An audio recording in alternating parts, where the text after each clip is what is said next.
Assalamualaikum warahmatullahi wabarakatuh. Waalaikumsalam warahmatullahi wabarakatuh. Alhamdulillahillazi ja'ala ramadhana syahras siyama lil mu'minin. Wassalatu wassalamu ala asyrafil anbiya'i wal mursalin sayyidina wa maulana Muhammadin wa ala alihi wa ashabihil mujahidin at-tahirin, amma ba'du. Ma'asyiral muslimin rahimakumullah. Dari jumlah 12 bulan yang ada dalam agama kita, yang dihitung sejak Muharram sampai dengan bulan Zulqa'dah, maka Ramadan mendapat gelar Sayyidus Syuhur.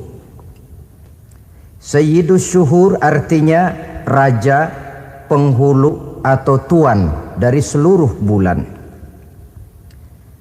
Apa sebabnya maka Ramadan ini dinamakan Sayyidus Syuhur? Sebab yang pertama, Ramadan dipilih oleh Allah menjadi bulan tempat di mana pertama kali diturunkan ayat-ayat suci Al-Quranul Karim. Allah tidak memilih Rabiul Awal, tidak Rajab menjadi bulan di mana diturunkan ayat-ayat suci Al-Quranul Karim, seperti yang dijelaskan dalam surah Al-Baqarah ayat 185. A'udzu billahi minasyaitonir rajim. Syahrul Ramadhan allazi unzila fihi al-Qur'an hudan lin-nasi wa bayyinatin minal syuhur. Karena di dalamnya ada satu malam yang bobotnya khairun min alfi syahr.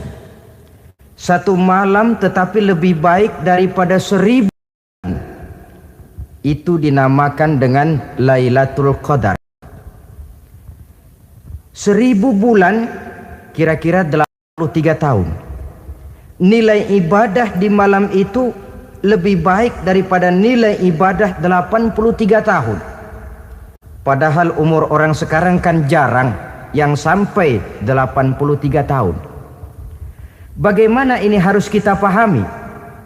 Ma'asyiral muslimin, sejak kita akil balik sampai kepada usia kita yang sekarang ini, kalau kita mau jujur bercermin, rasanya kita harus mengakui banyak dosa dan kesalahan yang pernah kita kerjakan.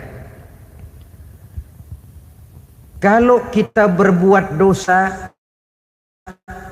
40 tahun, kemudian kita bertobat 20 tahun lamanya, kalau menurut rumus dagang ini kan belum tertutup. Dosa 40 tahun ditebus dengan taubat 20 tahun. Tapi haruskah dosa tidak terampuni? Allah Subhanahu wa ta'ala Maha Penyayang. Disediakannya malam-malam yang istimewa, yang punya nilai khusus. Seolah-olah Allah berkata, hai manusia, kau tidak perlu putus asa.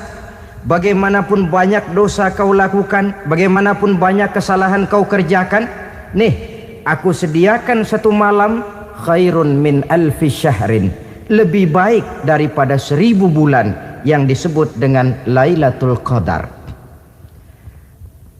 Kapan sih Lailatul Qadar itu?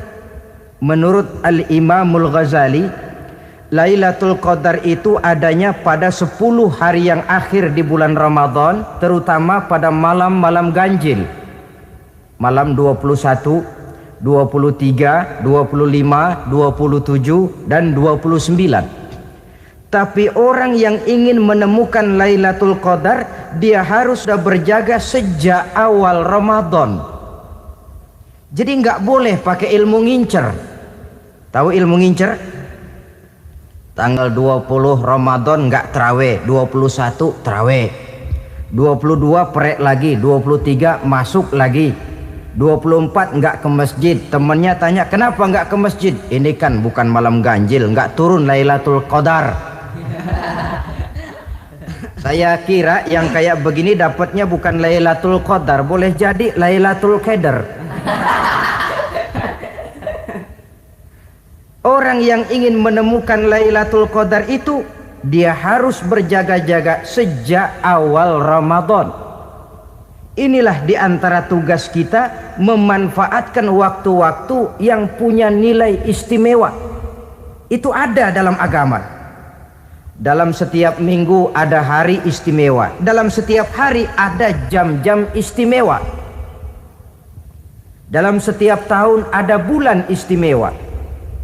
Coba, dalam setiap minggu ada hari istimewa, hari Jumat.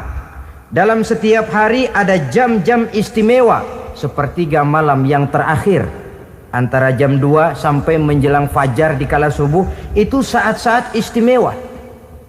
Di samping saat istimewa, Allah pun menyediakan tempat-tempat yang istimewa. Solat di Masjidil Haram, pahalanya 100.000 kali ketimbang solat di masjid-masjid lain. Begitu di Masjid Nabawi misalnya, ini tempat yang istimewa. Lailatul Qadar waktu yang istimewa yang diberikan kepada kita untuk kita manfaatkan dengan sebaik-baiknya. Toh dalam kehidupan bernegara saja misalnya, kan pada setiap tanggal 17 Agustus itu presiden memberikan grasi ampunan kepada para entah itu tahanan politik dan sebagainya. Ada yang mendapat potongan tahanan, waktu-waktu yang istimewa. Inilah sebab kedua kenapa Ramadan dinamakan Sayyidus Syuhur. Sebab yang ketiga, Ramadannya nilai kebajikan berlipat ganda adanya. Satu hadis menjelaskan, "Lau ta'lamu ummati ma fi Ramadan, latamannau an takuna as-sanatu kullaha Ramadan." Andai kata umatku tahu keistimewaan apa yang ada di dalam bulan suci Ramadan, niscaya mereka ingin agar sepanjang tahun isinya Ramadan saja. Apa sebabnya? Li'annal hasanata fihi mujtami'atun. Di dalam bulan Ramadan itu berkumpul segala macam kebajikan. Wa ta'atu maqbulatun. Segala perbuatan taat diterima oleh Allah. Wadda'awati mustajabatun, segala macam doa dan permohonan dikabulkan oleh Allah. Wadzunuba maghfuratun, dan segala macam dosa diampuni oleh Allah Subhanahu wa taala. Berlipat gandanya nilai kebajikan yang kita kerjakan di bulan suci Ramadan. Itu sebabnya kata baginda Nabi, man fariha bidukhuli Ramadan haramallahu jasadahu 'alan niran. Siapa orang yang gembira dengan datangnya bulan suci Ramadan, Allah haramkan badannya dari api neraka. Gembira menyambut Ramadan artinya bagaimana? Apa Ramadan datang terus bakar petasan? Bukan. Pukul beduk? Bukan. Apa gunanya pukul beduk kalau nggak puasa? Apa gunanya bakar mercon kalau tidak melaksanakan ibadah di bulan suci Ramadan? Gembira menyambut datangnya Ramadan dalam arti mempersiapkan diri untuk melaksanakan ibadah dengan sebaik-baiknya di bulan suci Ramadan ini. Ma'asyiral muslimin rahimakumullah. Dalam bulan suci Ramadan ada perintah melaksanakan ibadah puasa. Apa istimewanya ibadah puasa? Pertama, yang dipanggil untuk melaksanakan puasa itu iman. Ini panggilan istimewa. Allah menyatakan, ya ayyuhalladzina amanu kutiba alaikumusiyam. Hai orang-orang yang beriman, diwajibkan atas kamu berpuasa. Iman yang dipanggil untuk melaksanakan ibadah puasa. Contoh, satu hari di depan rumah kita lewat tukang pepaya, tukang duku, tukang duren. Kita panggil satu tukang pepaya, "Bang, pepaya, berhenti dulu sebentar." Kira-kira yang merasa tukang pepaya berhenti nggak? Berhenti. Ini tukang duku sama tukang duren berhenti nggak? Tidak. Tentu tidak berhenti karena tidak dipanggil. Ini Ramadan yang dipanggil orang-orang beriman. Hai orang-orang yang beriman, berhenti dulu sebentar. Berhenti apa? Berhenti makan di waktu siang, berhenti minum di waktu siang. Yang merasa beriman berhenti, yang tidak beriman langsung. Biar Ramadan siang-siang makan jalan terus, ngerokok ngelepus terus. Kenapa? Tidak beriman, tidak merasa terpanggil oleh ayat tadi. Sekarang tukang pepaya lewat di depan rumah, kita panggil, "Bang, pepaya berhenti dulu." Dia dengar tapi nggak mau berhenti. Apa kita bilang? "Kang pepaya budak." Dipanggil nggak mau berhenti. Ini ada orang ngaku beriman kepada Allah, Ramadan dipanggil disuruh berhenti makan siang, nggak berhenti juga. Mukmin budak. Disuruh berhenti minum di waktu siang, nggak berhenti juga. Mukmin budak. Ini istimewanya puasa. Panggilan difokuskan kepada iman. Hai orang-orang yang beriman. Allah tidak bilang hai orang-orang yang sudah masuk Islam. Tidak. Ya ayyuhallazina aslamu. Tidak. Ya ayyuhallazina amanu yang dipanggil. Hai orang-orang yang beriman. Nilai nurani yang paling dalam itu yang dipanggil melaksanakan ibadah puasa. Lalu orang beriman yang bagaimana yang wajib puasa? Pertama, dia sudah balik. Yang kedua, berakal sehat. Yang ketiga, dia mampu berpuasa. Orang beriman macam ini balik, berakal sehat, mampu melaksanakan puasa. Kalau cukup syarat ini, dia wajib puasa. Kurang syarat, tidak wajib puasa. Jadi kalau di bulan Ramadan ada teman kita tidak puasa, jangan heran barangkali syaratnya kurang. Cukup dalam hati saja, ini orang kurang syarat, makanya nggak puasa. Pak, itu teman saya kok nggak puasa? Nggak puasa, nggak puasa. Dia bukan orang beriman kali ah. Orang yang tidak beriman itu tidak wajib puasa. Beriman kok Pak? Iman, tapi nggak puasa, nggak puasa. Belum balik kali ah. Belum balik, cuma badan doang gede. Bongsor kali itu. Belum balik. Sudah kok Pak, sudah balik, sudah. Tapi nggak puasa, enggak. Gila kali dia ah. Akal itu tidak wajib puasa. Waras Pak, dia tidak gila, tidak. Barangkali dia tidak mampu melaksanakan puasa karena terkena uzur syar'i. Ini keistimewaan puasa yang pertama yang dipanggil melaksanakannya iman. Keistimewaan yang kedua, oleh karena yang dipanggil iman, maka puasa dinamakan ibadah sirriyah, ibadah rahasia. Kalau kita sembahyang, orang lihat kan? Lihat enggak? Lihat. Kita bayar zakat, orang tahu. Kita pergi haji, apalagi pergi haji sekampung nganterin. Tapi kita puasa atau tidak puasa, yang tahu kan cuma kita dan Allah saja. Pura-pura sedekah nggak bisa. Pura-pura sholat ketahuan, gerakannya mesti canggung. Pura-pura pergi haji, kemana perginya? Tapi pura-pura puasa gampang. Namanya ibadah sirriyah. Bulan puasa jam 8 pagi makan. Keluar rumah bibir lap yang kering. Jalan lemesin dikit. Ada angin belaga miring. Temennya tanya, "Lu lemas amat, gue lagi puasa nih." Orang lain bisa dibohongi.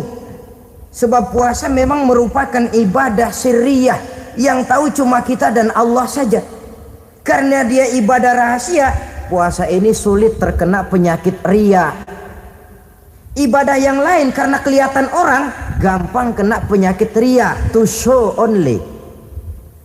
Sholat karena kelihatan orang gampang kena penyakit riya. Karena saya jadi imam, misalnya di belakang saya lihat ada mertua, wah saya bikinlah sembahyang saya mantap-mantap, pakai sorban, pakai siwak, bahasanya saya paseh-pasehin kayak orang 16 tahun di Mekah. Wah, ufolli fardwal maghribi salasa raka'atin Allahu Akbar. Surahnya saya cari yang panjang-panjang, paling pendek Sabbihis sama Wadduha. Akibat apa itu? Riya, di belakang ada calon mertua. Tapi kalau sholat sendirian dalam kamar, boro-boro pakai serban dan siwak, kadang-kadang kaos kutang saja cukup. Surahnya jangan Sabbih sampai Wadduha, langganannya Inna A'toinakal Kautsar sama Qul Huwallahu Ahad. Karena sholat terlihat orang, mudah kena penyakit riya. Sedekah pun begitu.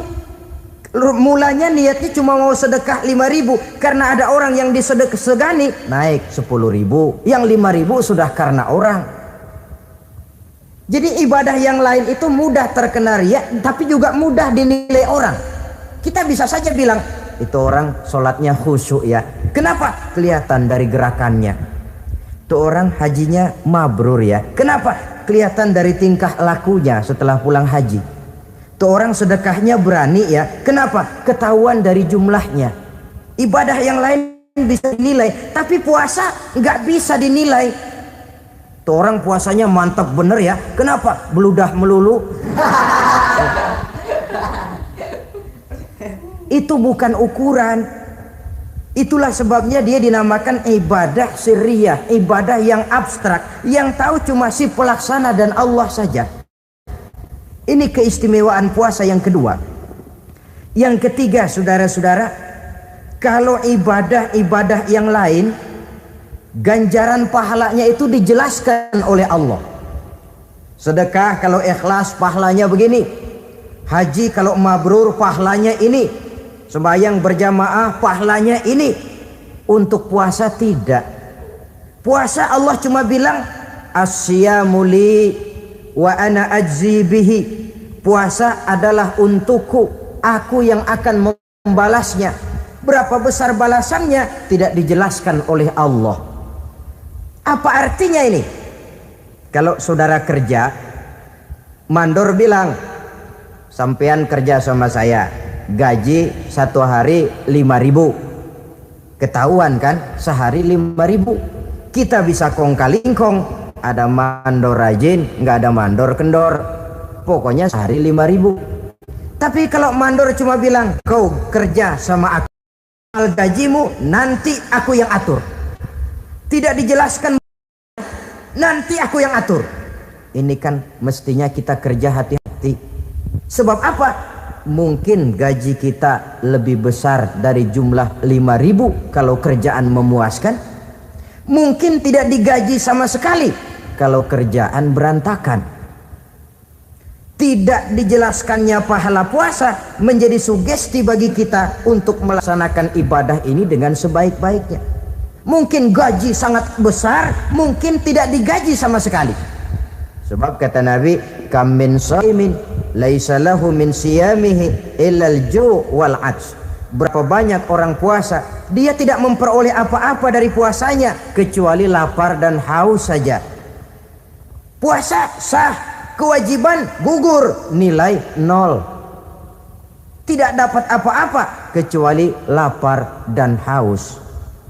Jadi inilah keistimewaan daripada ibadah puasa. Saudara hadirin yang saya hormati, kemudian apa sih perlunya kita melaksanakan ibadah puasa ini? Pertama, kita perlu melaksanakan ibadah puasa agar dalam hidup ini kita bisa mengendalikan hawa nafsu.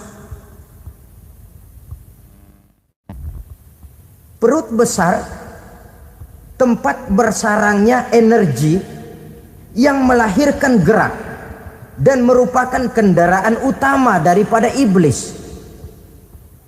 Mudah menimbulkan rangsangan yang namanya syahwat.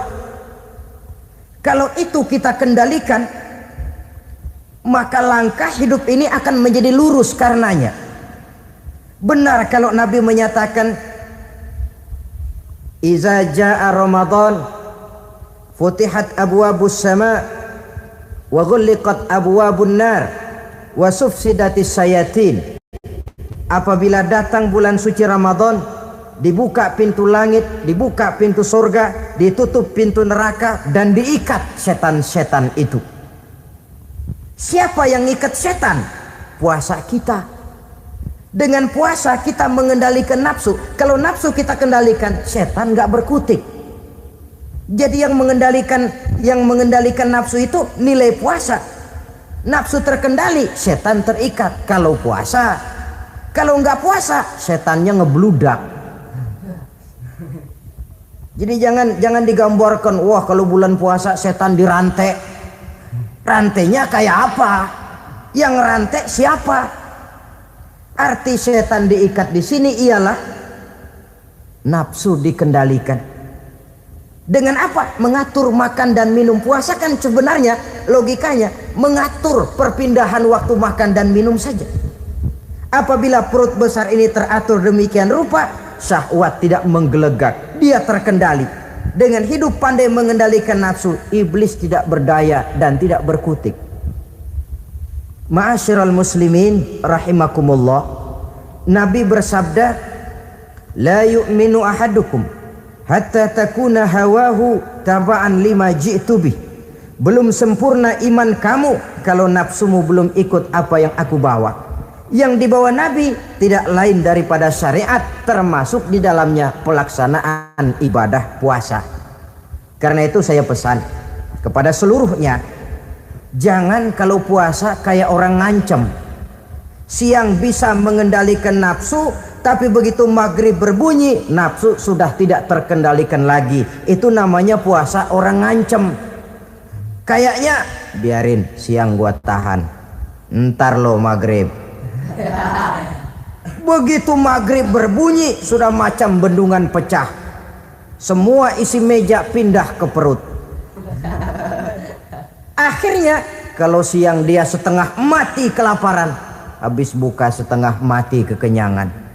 Dua-duanya jelek. Kalau sudah kekenyangan, yang enak kan ngukur balik. Tidur. Maghrib liwat, isya out, tarawih boten. Temennya nyamper ke masjid yuk tarawih duluan deh, gua kenyang bener nih. Kenyang. Berbuka itu yang bagus pakai etik ya. Etika buka itu, maghrib berbunyi, cukup seteguk air, 3 butir korma atau sepotong kue. Sholat maghrib. Selesai sholat maghrib, masuk ronde kedua. Waktunya agak panjang. Makan ala qadarnya. Selesai makan, berangkat ke masjid, isya tarawih. Pulang tarawih, masuk ronde ketiga. Waktunya panjang. Mau habis-habisan juga nggak apa-apa. Tapi kalau begitu maghrib berbunyi langsung dipukul 1 ronde, kita yang rubuh. Kekenyangan. Waktu siang dia sanggup mengendalikan nafsu, tapi begitu maghrib berbunyi, nafsu sudah tidak terkendali lagi. Asar pengaruh puasa tidak akan membekas dalam jiwanya. Siang jelas puasa, nggak boleh ngerokok. Begitu maghrib sampai imsak kayak lokomotif, kelebul nggak berhenti. Tidak lagi sanggup mengendalikan diri, mumpung boleh katanya. Sampai pernah kejadian ada orang bangun sahur kesiangan, bingung dia waktunya tinggal dikit. Mau sahur dulu nggak keburu ngerokok, mau ngerokok dulu takut nggak keburu sahur. Akhirnya bareng, sebelah nyuap nasi, sebelah ngerokok. Itu macam mana rasanya kalau sudah kayak begitu. Padahal pengaruh daripada melaksanakan puasa akan terlihat dari sejauh mana seseorang dalam hidup mampu mengendalikan nafsu. Bukan pada waktu memang dilarang, tapi pada waktu diizinkan. Di situ yang paling kelihatan. Kalau waktu siang saudara mampu mengendalikan nafsu, itu jelas saja memang seharusnya wong puasa. Malam dalam keadaan makan boleh, minum boleh, masih mampu mengendalikan nafsu, dalam arti makan dan minum pada batas yang wajar saja. Itulah yang dikehendaki dari melaksanakan ibadah puasa. Sehingga ibadah itu membekas dan ikut membentuk kepribadian orang. Sekali lagi, jangan cuma waktu siang saja bisa mengendalikan nafsu. Di waktu malam pun dalam kondisi yang memang dihalalkan, kita juga hendaknya mampu mengendalikan nafsu. Jadi inilah perlunya puasa yang pertama, supaya kita bisa mengendalikan nafsu. Yang kedua, puasa itu melatih kita hidup sederhana. Orang sufi mengajarkan orang yang paling kaya ini sebenarnya orang yang hidupnya paling cukup. Sedangkan orang miskin adalah orang yang kebutuhannya kelewat banyak. Maka yang paling kaya, bahkan yang maha kaya, itu sebenarnya cuma Allah. Sebab apa? Dia nggak perlu apa-apa. Makin banyak keperluan kita, makin miskin kita. Coba orang puasa lihat. Kalau sudah jam 2, jam 3, itulah barangkali memang termasuk godaannya dalam melaksanakan ibadah puasa. Kalau jam 1 siang, jam 2 siang, jangankan makanan enak, nangka busuk kita lihat legit. Barangkali cobaan di dalam melaksanakan ibadah puasa. Tapi kalau sudah maghrib berbunyi, berbuka kita kena seteguk air, sepotong roti, 3 butir korma, kenyang rasanya. Kemana keinginan yang tadi begitu menggebu-gebu? Oh, bisikan nafsu rupanya itu. Makin dalam kita merenung, makin sampai kita kepada bentuk kesederhanaan di dalam hidup ini.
Jadi ibadah puasa membentuk pribadi seorang muslim untuk jauh daripada sifat tamak bin rakus alias rakah. Tamak itu berasal dari kalimat toma dalam bahasa Arab yang sifatnya sudah terukir dari hurufnya. Huruf to tengahnya bolong, huruf mim tengahnya bolong, huruf ain mulutnya mangap, perutnya gede. Jadi orang tamak macam itulah. Apapun yang diberikan Allah tidak pernah ada cukupnya dan tidak pernah ada syukurnya.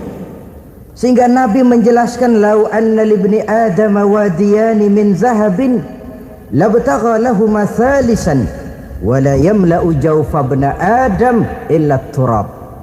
Andai kata manusia mempunyai 2 buah ladang yang seluruhnya emas, tidak usah kepalang tanggung, ladang emas, 2 ladang semuanya ladang emas, dia tidak akan puas, dia akan mencari lagi ladang yang ketiga. Wala yamla'u jawfa ibna adam illa turab. Mulut manusia ini memang tidak akan pernah penuh kecuali kalau sudah diisi dengan tanah. Kapan diisi dengan tanah? Kalau sudah menghadap ke arah kiblat di liang lahat, nah itu baru mulut udah nggak ngerawil, diam, tenang, kalem, diisi dengan tanah. Dengan demikian kita lihat bahwa puasa makin kita hayati, makin dekat kita kepada kesederhanaan di dalam kehidupan ini. Islam tidak melarang orang untuk kaya, untuk punya harta. Yang dilarang ialah sifat rakus, serakah dan tamak. Karena ini akan membuat orang melakukan segala macam cara, ingkar kepada nikmat Allah, tidak pandai bersyukur, pandangan matanya selalu diarahkan ke atas. Dikala hidupnya sudah serba cukup, dia masih merasa kurang. Sebab itu dia selalu kurang. Dia sudah kaya tapi masih merasa miskin saja, maka hidupnya pun miskin terus. Saudara-saudara ma'asyiral muslimin, ini hikmah yang kedua kenapa kita perlu puasa. Yang ketiga, puasa itu melatih kita cinta kepada fakir miskin, orang-orang yang tidak mampu, yang memerlukan pertolongan. Bagaimana caranya? Dunia pendidikan berkata bahwa pendidikan akan lebih berhasil kalau bersifat audio visual. Mengajar anak berenang, bawa ke kolam. Mengajar anak naik sepeda, berikan sepedanya. Mengajar orang cinta fakir miskin, rasakan apa yang dirasakan oleh fakir miskin. Apa itu? Lapar, haus. Kan nggak bisa ngajarin anak berenang teori saja. Ke kolam nggak pernah. Teori hafal luar kepala. Gaya dada begini, gaya 200 meter begini, gaya kupu-kupu begini, gaya bebas begini. Teori hafal, ke kolam nggak pernah. Sekali terjun gaya batu. Sudah nggak timbul-timbul lagi. Nggak bisa ngajar anak naik sepeda cuma teori saja. Sepedanya tidak pernah diberikan. Hafal teori, bab 1 pegang setang, bab 2 dorong, bab 3 kaki kanan naik pedal kanan, bab 4 genjot.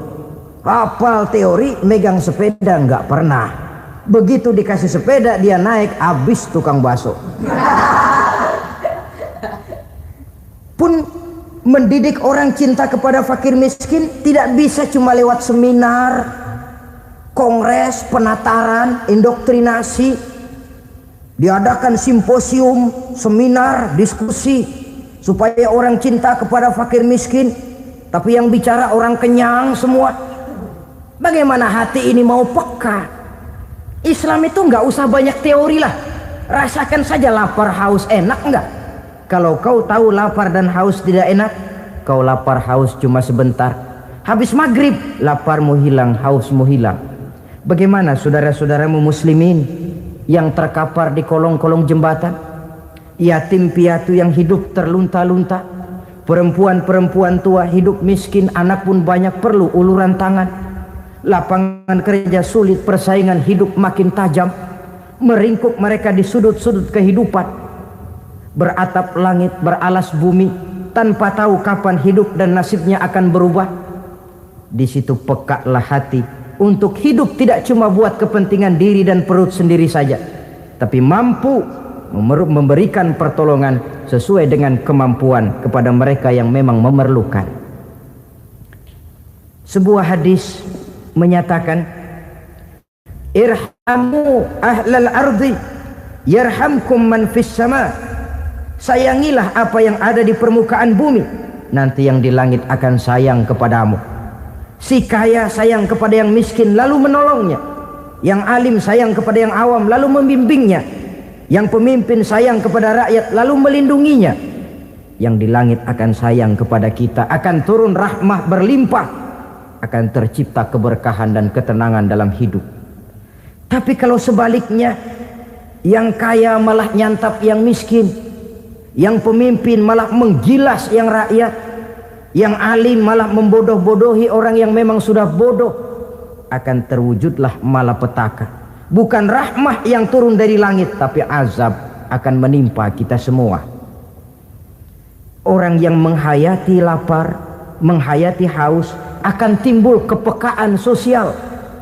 Hidup tidak cuma untuk diri sendiri saja, tapi mampu melihat lingkungannya. Yang keempat, kita perlu puasa untuk menumbuh sifat jujur dan disiplin. Coba lihat, kalau tengah hari bulan puasa, andai kata saudara masuk ke dalam kamar seorang diri, saudara kunci dari luar, lalu saudara makan, tidak seorang pun tahu. Tapi kenapa itu tidak kita lakukan? Ada semacam perasaan malu, malu kepada Allah. Iya, orang lain tidak tahu. Iya, manusia bisa saya bohongi, tapi Allah. Atau umpamanya waktu sholat zuhur, saudara sholat zuhur di masjid, umpama ketika ngambil air wudhu, giliran ke kemur, saudara korupsi dikit aja, telan. Jangankan orang lain, teman wudhu sebelah pun tidak tahu itu. Tapi kenapa tidak mau kita lakukan? rasa malu kepada Allah.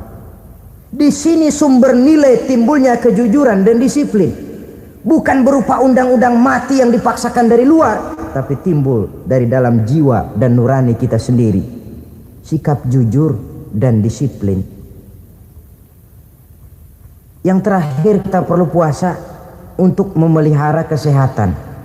Kata Nabi, sumu tasihhu, berpuasalah kamu, badanmu akan sehat. Sebab apa? Saya katakan tadi, semua energi dihasilkan dari perut besar sini. Itu makanan yang kita makan, mulai dari keju sampai singkong, mulai dari hamburger sampai combro, masuk perut besar, digiling, lalu ditransfer ke seluruh tubuh oleh perut besar ini. Mekanisme kerjanya persis pabrik besar yang kalau kita hayati, Allahu Akbar, fatabarakallah ahsanul khaliqin. Ini tangan supaya kuat kerja perlu vitamin apa? Kirim ke tangan. Mata supaya awas perlu vitamin apa? Kirim ke mata. Bibir supaya nggak pecah perlu vitamin apa? Kirim ke bibir. Oleh perut besar ditransfer ke seluruh tubuh. Sisanya yang nggak perlu keluar jalan belakang. Kalau perut besar ini terus menerus bekerja ibarat mesin diporsir, dia akan cepat rusak. Maka datang bulan Ramadan, perut besar itu jangan terlalu diporsir, diberikan tenggang waktu istirahat. Sehingga Nabi memberikan jaminan, sumu tasihhu, berpuasalah kamu, pasti kamu akan sehat. Buktinya orang mati kelaparan banyak, tapi yang mati karena puasa, kalau puasanya betul, nggak ada. Maka Islam itu agama yang sesuai dengan fitrah, ya. Buktinya apa? Puasa wisol itu bukan saja tidak boleh, tapi haram. Puasa wisol artinya puasa nyambung, dari pagi sampai maghrib sampai malam sampai besok pagi lagi terus-terusan puasa, haram, karena itu bertentangan dengan fitrah. Islam tidak, cukup dari waktu imsak sampai datang waktu maghrib. Kenapa? Menurut perhitungan itu sesuai dengan daya kemampuan maksimal manusia. Sudah diukur itu. Wong Allah yang bikin manusia kok. Jadi kalau Allah perintah puasa, itu sudah dalam kemampuan daya tampung dari kapasitas yang dimiliki manusia. Orang mati kelaparan banyak, yang mati karena puasa nggak ada. Belum pernah saya dengar ada warta berita, sari berita-berita penting dalam siaran ini, gara-gara bulan puasa orang Islam pada mati. Nggak ada. Yang mati kelaparan banyak, tapi yang mati karena puasa tidak ada. Nabi menjamin, sumu tasihhu, berpuasalah kamu, pasti badanmu akan sehat. Ma'asyiral muslimin, kalau sudah tahu kita apa perlunya kita berpuasa, pembicaraan akan saya lanjutkan bagaimana seharusnya kita puasa. Puasa yang ideal itu yang bagaimana? Al-Imamul Ghazali menjelaskan, orang yang puasa itu ada 3 macam. Pertama, saumul awam, puasanya orang kebanyakan. Orang macam ini merasa sudah puasa asal tidak makan, tidak minum, puasa sudah. Pokoknya tidak makan, tidak minum, itulah puasa. Ini puasanya orang awam. Matanya tidak pernah puasa, kupingnya tidak puasa, kakinya tidak puasa, tangannya tidak puasa. Ini puasa orang awam kebanyakan. Hasilnya tidak mustahil seperti yang dikatakan Nabi tadi. Berapa banyak orang puasa tidak mendapat apa-apa dari puasanya kecuali lapar dan haus. Puasa sah, kewajiban gugur, nilai 0. Kan rugi ibadah semacam itu. Sebab jangan lupa, yang membatalkan itu kan 2. Ada yang membatalkan pahala puasa, ada yang membatalkan puasa. Bedanya apa? Kalau puasa batal, pahala jelas batal. Tapi kalau pahala yang batal, puasanya mungkin sah, kewajibannya gugur, tapi pahala tidak ada. Kalau yang membatalkan puasa sih umumnya kita bisa jaga itu. Sebab apa? Masalahnya konkret, kelihatan. Apa yang membatalkan puasa? Misalnya makan dan minum yang disengaja walaupun sedikit, batal. Sedikit tapi sengaja tidak mengenyangkan, batal. Mamanya pentol korek yang kecil itu, sengaja telan waktu puasa, batal. Kan sedikit pak, nggak kenyang kok.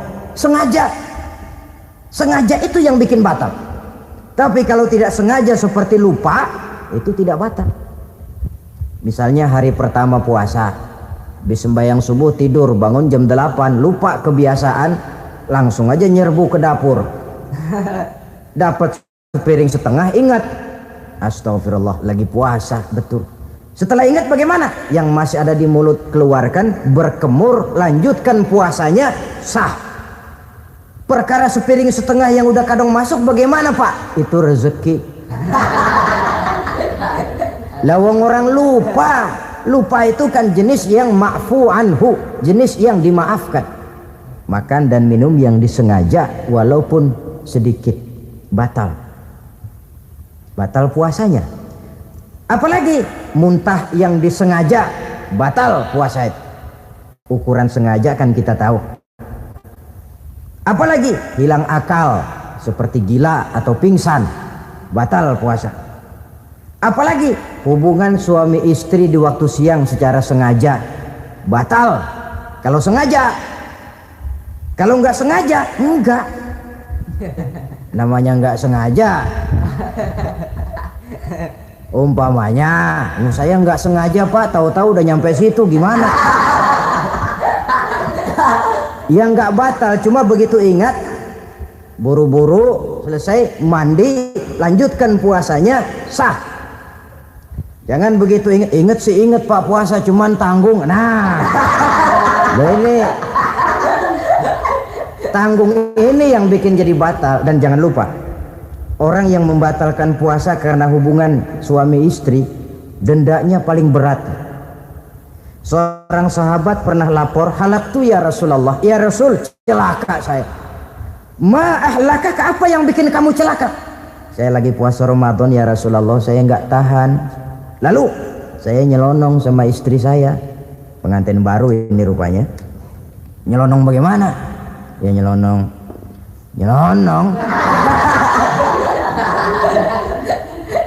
Melanggar dia, tapi jujur, lapor. Kata Rasul, ya sudah, bayar dendanya. Dendanya apa ya Rasulullah? Bebaskan budak. Aduh, saya nggak punya budak ya Rasulullah. Tidak punya. Puasa 2 bulan berturut-turut, tidak boleh diselang-seling. Syahraini mutatabi'aini, 2 bulan berturut-turut, tidak boleh diselang-seling. Gimana? Sanggup puasa 2 bulan berturut-turut? Enggak kuat ya Rasulullah. Enggak kuat.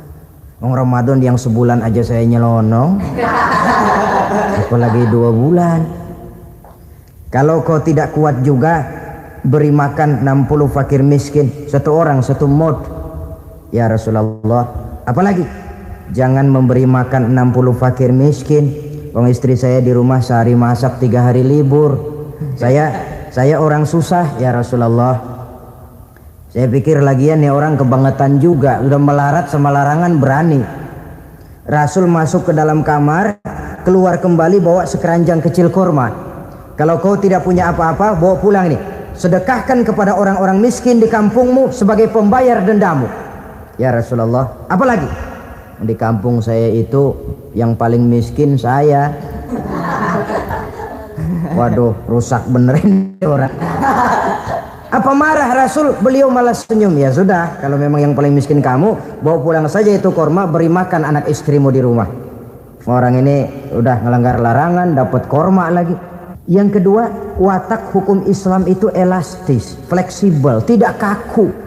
Tidak kalau sudah begitu ya mesti begitu, itu tidak. Yang sering kaku kan kitanya umat Islam di dalam memahami Islam. Saudara hadirin yang saya hormati, yang tidak boleh itu pun di waktu siang. Kalau malam sejak maghrib sampai sebelum imsak, pada awal perintah puasa tidak boleh. Tapi ternyata banyak juga yang nyerempet-nyerempet. Sampai Allah turunkan, uhilla lakum lailatas siyami arrafasu ila nisaikum. Dihalalkan bagi kamu pada malam puasa bergaul dengan istrimu.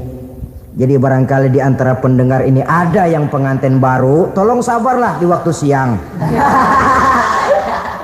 Tunggu maghrib berbunyi. Kalau sudah maghrib habis buka, mau buka lagi juga nggak apa-apa. Terserah saja. Ini yang membatalkan puasa. Yang kita sulit mengontrol, yang membatalkan pahalanya. Apa misalnya? Ngomong-ngomongin orang.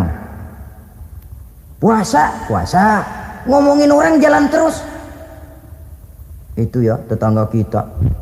Kenapa emang? Oh, anu. Kita sih bukan ngomongin orang ini. Bukan ngomongin orang katanya. Ngomongin tuyul. Anu. Bohong. Orang puasa bohong, apa puasanya batal? Tidak. Puasanya sah. Yang batal mungkin pahalanya. Saudara-saudara, ma'asyiral muslimin rahimakumullah. Mata, terutama di kota-kota besar, menjaga mata ini. Kadang-kadang kita nggak pengen lihat tapi kelihatan. Sebab itu memang yang tidak boleh ngeliatin. Kalau kelihatan lain, kelihatan itu kan rezeki. Orang kita nggak mau tapi kelihatan. Yang kelihatan itu sebentar. Kata Imam Ali, nazaratul ula laka wasaniyatu alaika. Pandangan pertama untukmu, yang kedua atasmu. Jadi begitu kelihatan, ya sudah. Jangan kelihatan tapi manteng aja nggak mau. Ya ini mantengnya ini yang jadi urusan. Saudara hadirin yang saya hormati, dengan kata lain, berusahalah kita untuk puasa zahir batin. Itu yang pertama tadi. Puasa tingkatnya orang saumul awam disebut. Tingkat yang kedua, saumul khawas, puasanya orang khusus. Bagaimana ini? Di samping tidak makan dan tidak minum, panca inderanya sudah ikut puasa. Matanya puasa, kupingnya puasa. Asal ada diajak ngomong-ngomongin orang, maaf ya, kuping saya lagi puasa. Kakinya puasa, diajak jalan ke tempat yang tidak baik, dia bilang, maaf saja, kaki saya lagi puasa. Diajak nyolong, maaf, tangan saya lagi puasa.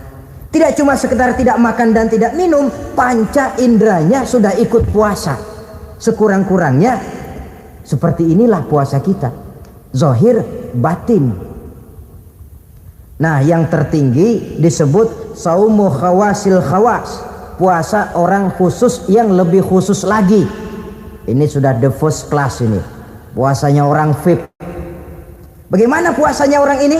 Di samping tidak makan dan tidak minum, puasa panca inderanya, hatinya juga sudah ikut puasa dari seluruh keinginan yang selain Allah.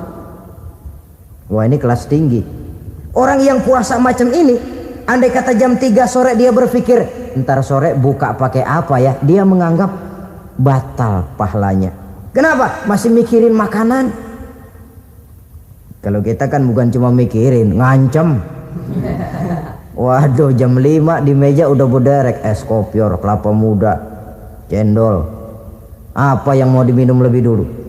Tingkat yang tertinggi ini, hatinya juga puasa dari semua keinginan yang selain Allah. Idealnya sekurang-kurangnya kita puasa zahir batin. Zahirnya menahan diri dari yang membatalkan puasa, batinnya mencegah diri dari yang membatalkan pahala puasa kita itu. Ma'asyiral muslimin rahimakumullah. Terakhir, Rasulullah Shallallahu Alaihi Wasallam membagi bulan Ramadan itu menjadi 3 bagian. Sepertiga yang pertama, tanggal 1 sampai 10 Ramadan, masa turunnya rahmah, turunnya kasih sayang Allah. Kalau istilah sepak bola, tanggal 1 sampai 10 Ramadan ini disebut babak semifinal. babak penyisihan. Sepak bola itu kalau baru tingkat babak penyisihan, pesertanya banyak. Seluruh kesebelasan turun bertanding, babak penyisihan. Ramadan tanggal 1 sampai 10 babak penyisihan, putaran pertama. Pasaran puasa rame. Masjid musola full house, meledak, tidak sanggup menampung jamaah yang tarawih itu.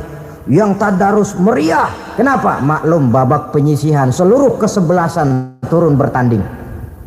Tanggal 1 sampai tanggal 10 Ramadan.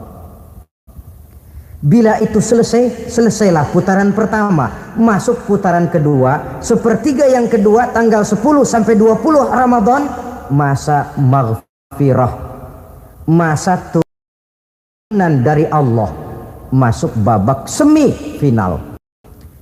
Sepak bola itu kalau sudah babak semifinal, itu kan sudah banyak kesebelasan yang masuk kotak.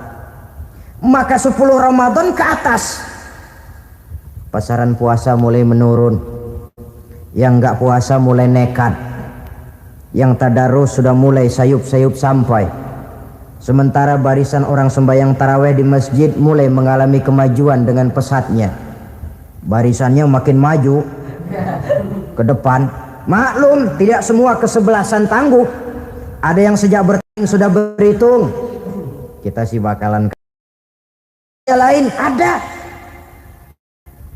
Karena ikut-ikutan teman, karena malu sama mertua, rajin tarawih. Karena nganterin, rajin tarawih. Bayangnya paling belakang berdua lagi. Malah ngeledek begitu imam waladolin, dia di belakang nyaut asik.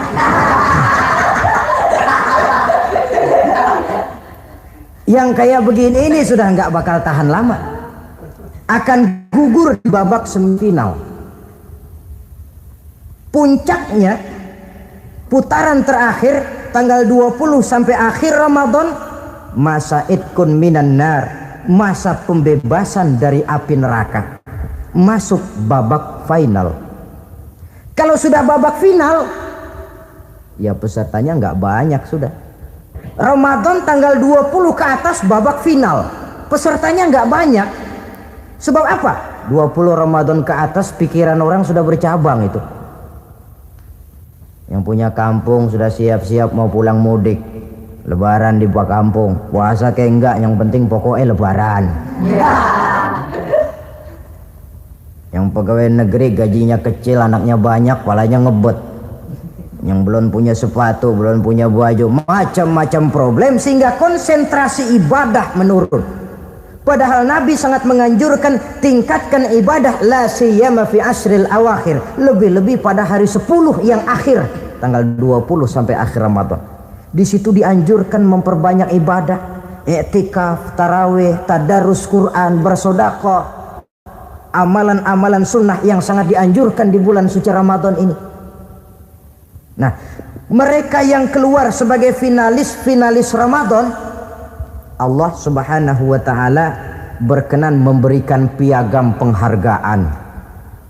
Di atas piagam itu tertulis dengan nyata, ghufira lahu ma taqaddama min zambihi. Pemegang piagam ini dinyatakan keluar sebagai finalis Ramadan, kepadanya diberikan penghargaan dengan jaminan ampun terhadap seluruh dosa yang pernah dia kerjakan, sehingga dia keluar Ramadan masuk 1 Syawal seperti bayi baru dilahirkan oleh ibunya, bersih tanpa dosa karena sudah dibersihkan oleh ibadah Ramadan, sehingga masuk Syawal dia rayakan Idul Fitri, dia pantas mengucapkan minal aidin wal faizin. Minal aidin artinya semoga kita termasuk orang yang kembali kemana? Kembali kepada fitrah, seperti bayi baru dilahirkan oleh ibunya, tidak punya dosa kepada Allah karena sudah dibersihkan oleh ibadah Ramadan. Ini orang yang finalis, puasanya betul, tarawihnya betul, pantas mengucapkan minal aidin. Dan kalau tarawih cuma 2 malam, puasa 3 hari, lebaran paling rajin, mas minal aidin ya, minal aidin. Nggak tahu diri lo, minal aidin dari mana? Saudara hadirin, dosa kepada Allah bersih oleh ibadah Ramadan. tinggal dosa kepada sesama manusia, berhalal bihalal di hari raya Idul Fitri. Nah, inilah pembicaraan kita pada pertemuan kali ini, dengan harapan mudah-mudahan ibadah kita diterima Allah, kita keluar sebagai finalis yang pada akhirnya masuk ke dalam kelompok minal aidin wal faizin, orang yang kembali suci kepada fitrah dan orang yang beruntung. Dengan semangat inilah kita rayakan Idul Fitri, hari raya kembali kepada fitrah. Terima kasih banyak atas segala perhatian, mohon maaf atas segala kekurangan. Usikum wa nafsi bitaqwallah. Wassalamualaikum warahmatullahi wabarakatuh.